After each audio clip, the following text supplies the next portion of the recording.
a bit where I can try and put a sort of how personal budgets can enable someone like myself to get out there and live the life that you want. So I think another thing to stress before I go through the story is it's never plain sailing. I mean, that's life, disabled or non-disabled. So I'm not going to try and paint an overly rosy picture, but equally I think for different reasons that I'll touch upon, you know, that the story has been a positive one. So my name's Martin. I have spinal muscular atrophy. For those of you that don't know, SMA, I've been disabled since birth. I rely on a wheelchair to get around everywhere. I need hoists to transfer, 24/7 care, and that's been the case since day one. I grew up in Cambridgeshire, where obviously mum and dad did the sort of general care stuff, and it was when I got to the transition in that we touched upon earlier, looking to go off to university, that things got a little bit more complicated, as you'd imagine. So I was fortunate in the sense that my social worker and child services had sort of preempted my move to uni, and the sort of planning and the assessment went through reasonably well. So I was put on direct payments. This was about 10 years ago. I'm 28 now, so yeah, about 10 years ago. Basically, the university, I went to Coventry University, and they had a team that recruited care volunteers, and so there was accommodation for them. So it was a kind of nice transition in the sense that while I was responsible for my direct payments, actually I was just invoiced by the uni, and the university did all of their recruitment and training. So it enabled me just to get used to living on my own, used to having, you know, PAs, and sort of a slowly but surely step forward. Coming out of university, I went back home for a year and found it quite hard living back with mum and dad, again, as every person of that age probably would, just, you know, coming in at 2 in the morning and get a few more tucks and all that. We've all been there, I think. So I kind of knew that having got a job and wanting to progress in my career and my life, that the little town I grew up in Cambridgeshire just wasn't going to cut the mustard. So I'd always wanted to move to London. I was working at the disability charity Scope in an admin role, and basically through Scope was able to get a job where their headquarters are in Islington.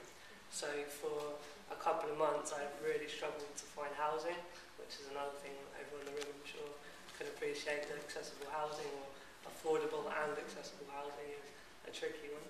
And in the end I was fortunate enough to find a place in Hackney.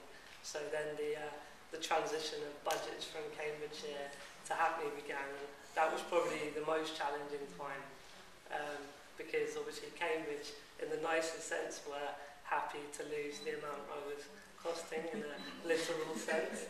I've been a bit flippant obviously, but and equally obviously Hackney then had to find in excess of probably about 40k in the budget I need for a year to employ personal assistants 24/7.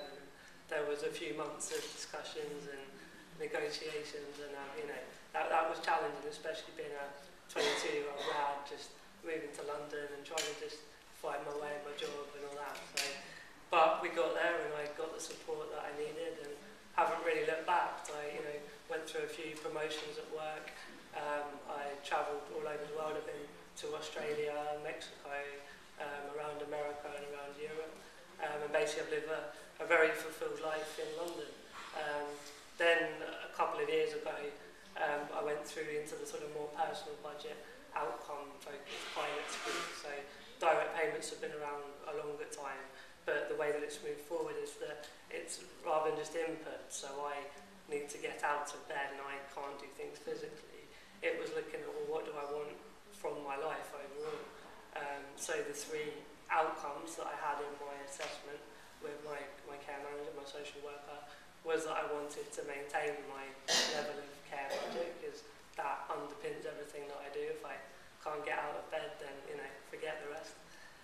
The second one was I wanted to do some more physical exercise, because again, when you leave school, physio and all that sort of support I had at school, going swimming, just fell off a cliff. So I was keen, as I was getting into my later 20s, to, you know, look after the body, having abused it for a while. And I think a thing to mention really here is it wasn't all about pure money. I know with my care, money is a big deal, and it's the only way I'm able to employ people. But in terms of the physical exercise, it was joining the dots and signposting which actually fulfilled my outcome. I was put in touch down, because I live in Stamford Hill, and in Stoke Newington there's a leisure centre, and they do a disability swimming hour, which is free, an hour every Tuesday evening. So there wasn't a need for actual money coming in extra to go swimming. There was already a service that existed to do that, and I guess in the future, if that would then need to be paid for, then that would obviously be channeled through my direct payments. And the third one was to go on an adventurous travel trip.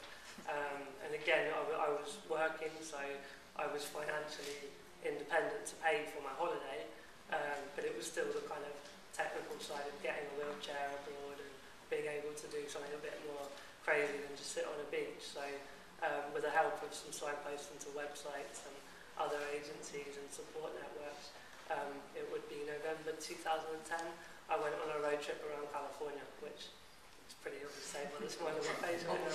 It was bloody amazing. So yeah, and then it came back to Jemima talked about re-evaluating. So even though I had all those outcomes fulfilled, I still am a person that likes to progress, and my life or my needs will change.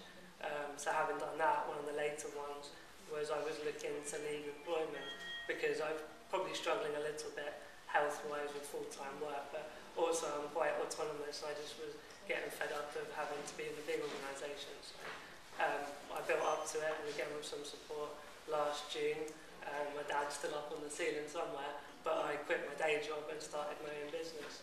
And I now lead around online kind of social media and new media to empower disabled people, which has started that I just use my experience through a blog, and it's grown that I now run an online magazine. I deliver webinars, online seminars that give structured information. I bring in guest speakers, and I'm just about to launch an e-course which is all about how to gain employment, or the sort of whys and wherefores of employment having a disability, where I've interviewed other disabled people through Skype. So it's all like, I did it from my living room, and there's contributors from Canada, Australia, around the world. And it's sort of the next step, I hope, in being able to disseminate positive messages of disability, but backing that up with the, practical and being reasonable, not just saying that I individually have travelled, therefore everyone with a disability, but it adds a motivation and an authenticity behind the practical side. So that's my story. Thanks for listening.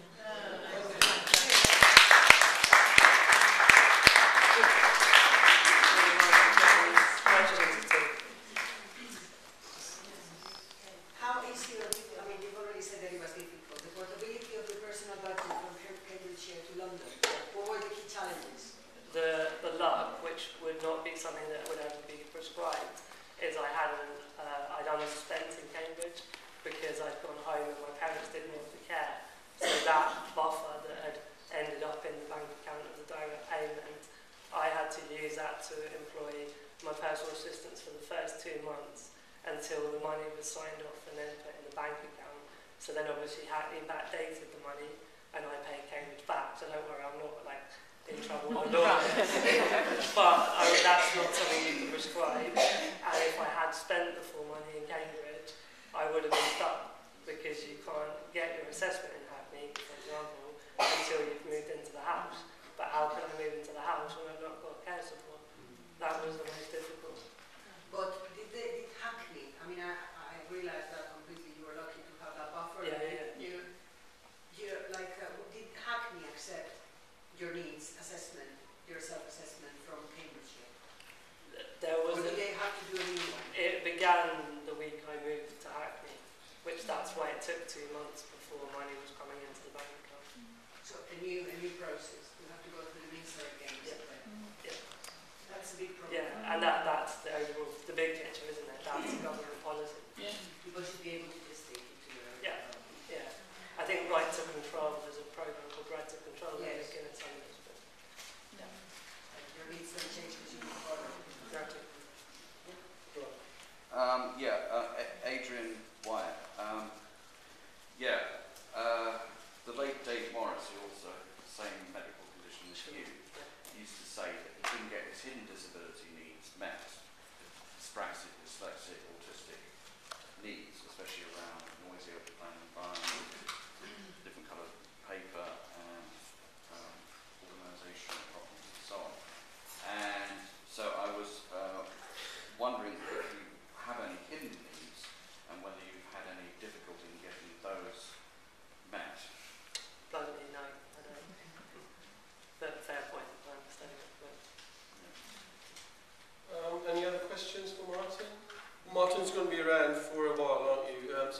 might talk to Martin too. And just say thank you very much for sharing that with us. And again.